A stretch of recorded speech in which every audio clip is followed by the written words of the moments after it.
Now, WTAJ Sports. A new era of Penn State sports is on the way. Athletic Director Dave Joyner announced he will retire from his position on August 1st, and now the search begins for the next leader of the Nittany Lions. Joyner has been in charge at Penn State since November of 2011. He was named acting AD during the Sandusky scandal, with that interim title being removed last year. Joyner's legacy will be mixed. While he did make two big football coaching hires, Bill O'Brien in 2012 and James Franklin in January of this year, many fans weren't happy with Joyner's role in the firing of Joe Paterno. Joyner was the lowest paid AD in the Big Ten, but his replacement will not be. A report says the new AD could be paid in excess of $1 million a year. The Nittany Lion football coaches are busy getting ready for the upcoming season, and what better way to do that than watching the pros? James Franklin and his staff are in Pittsburgh for the Steelers minicamp. Black and Gold kicked off 3 days of practices this morning. Veteran cornerback Ike Taylor has a great take on what this week actually is. He calls it baby training camp. Players just wearing shorts and jerseys while getting into the rhythm of two-a-day sessions. Second-year wideout and former Penn State wide receiver Justin Brown hopes that some extra practice time he's had with Big Ben will pay off. I think just knowing more of the plays better, just being versatile in the receiver positions, just knowing all three positions, and I think that just helped out a little bit. Just letting them know that I'm more comfortable and I can handle it. So I think that was probably one of the biggest things. The minicamp runs through Thursday, and these are the team's final practices before training camp starts on July 25th. Earlier in the day, many of the Steelers players were at Pittsburgh's St. Paul Cathedral for the funeral of legendary coach Chuck Noll. Noll was remembered for all of his success on the field, including 4 Super Bowl wins, but it was his role as a teacher that many of his former players will remember most. I used to be very, very bad-mannered, very bad-tempered with officials. And Chuck just said, Joe, those guys have families and they have kids, and they're human. They probably don't like you talking to them like that. And I stopped doing it. Green was one of many former Steelers at the funeral, as was current coach Mike Tomlin and NFL Commissioner Roger Goodell.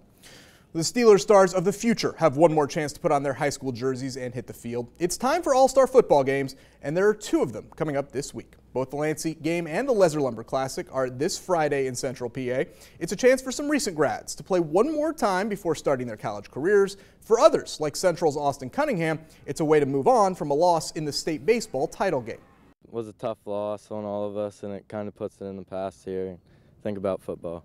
Just getting to make friends with all these guys. You kind of knew them, but never really got to talk to them on the field or anything. And I think making friends is the big deal here. Both All-Star games will be on Friday. Lesser Lumber Classic is in Altoona, while the Lansing game is in Johnstown. High school football quickly approaching. Is it really is. It's the summer, and we're talking about it already. And one last hurrah for those kids who are leaving school and moving on to bigger things. They thought they were done in November. Yeah. Actually get one more in the summer. Right. Keith, for me, it's mid-June. I'm already looking forward to July 25th. The Steelers getting underway with training camp. Can't wait for that. Those are great. Get out there, 2 practices a day. Definitely. Watch them develop. Can't wait. Appreciate that. Yep. WTAJ News is back after this.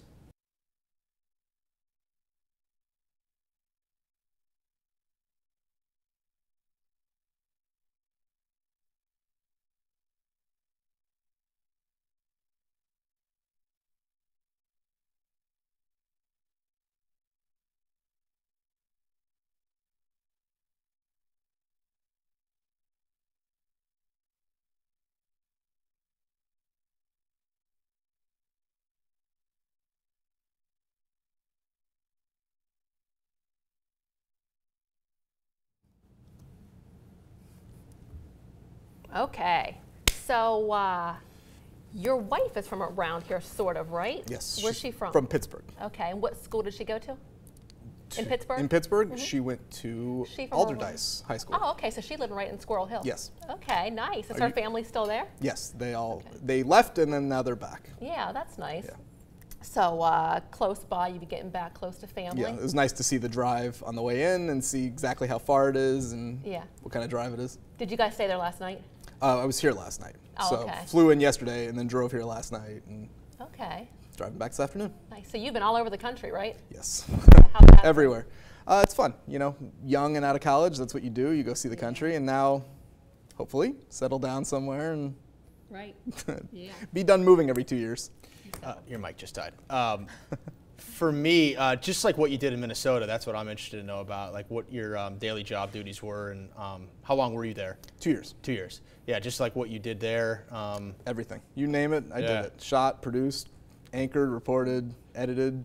Covered all the pro teams. 4 major teams, WNBA team, major college team, high school teams. Busy. How many sports people were in the department in We had Minnesota? 5 total. We had 3 on air, a producer, and a photographer. And were you guys with the pro teams? Were you guys like not the flagship station? I'm trying to think what I'm trying to word it there, but you covered all the games. You travel with the guys and stuff. Yeah, really. The Vikings are not the best NFL team, so we didn't. Right, as the season went on and they were 3-10, we didn't necessarily go on those. But first year I was there, they went to the playoffs, and we went to most of the road games, depending on budgeting and things, and do all sorts of stuff. High school stuff, somewhat. Friday night football is big. Yeah. Tuesday and Friday basketball was less big, but Friday night football we did a half-hour show. Basketball, somewhat, and then smaller sports got what they could get, kind of thing. Is high school football? Does it interest you? High school football? If that's a huge, it's just a. I'm asking. I love it. I grew up in West Texas. Okay. Cool. Oh, No, yeah. West Texas is big. Yeah. Okay. Yeah, so it was fun there. I worked in Oklahoma. Cool. Same story there. So too. you get it. Yeah. Yeah. Yeah, I love high school football. Cool. So, did you go out anywhere around here? Check out some restaurants? Just the kind of area? drove around a little last night and a little this morning, just Yeah. to. Not that I have any idea what this building is for that one, but good to just see the city and kind of see how big it is and how long it takes and that sort of stuff. That's good. All right. Anything else that we should ask, guys? Okay, cool. Thanks, Keith.